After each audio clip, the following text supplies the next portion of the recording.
This whole scenario has caused him to start to reevaluate that maybe 9 years of BCH history and upgrades and resilience and getting through the dumped coins and everything is not something to dismiss so lightly. So we have a little clip from one of his interviews here where he is explaining to Isabel, Fox and Duke that actually BCH got a lot right.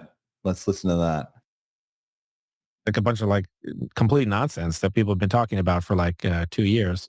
You kind of allude to on your website that like Bitcoin Cash was sort of not as big a failure as people think also. That's true. I think that is the case. Explain that. I think a lot of people don't.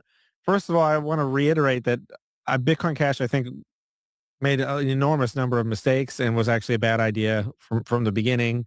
But if I define that as the Bitcoin Cash people, they were right about a lot of things. They were right about like, should we really just bet everything on the Lightning Network? So they were right about that. And they were like, what do we do if the Bitcoin core developers have a conflict of interest with like, for example, the customer service department at BitPay, which gets all these calls when the blocks fill up.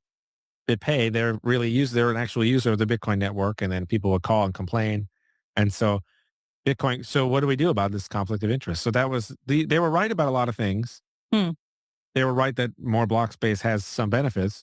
But if you really define Bitcoin Cash as like a hard fork in August 2017 to 8 megabytes, that idea is not very good because 8 megabytes is not enough space and you have to hard fork again.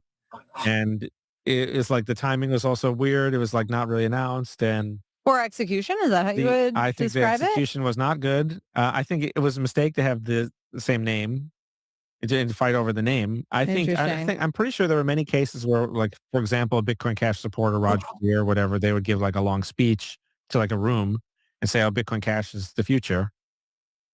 I bet a lot of people in that room just assume cash is like another way of like Bitcoin Cash is like a way of talking about BTC or something.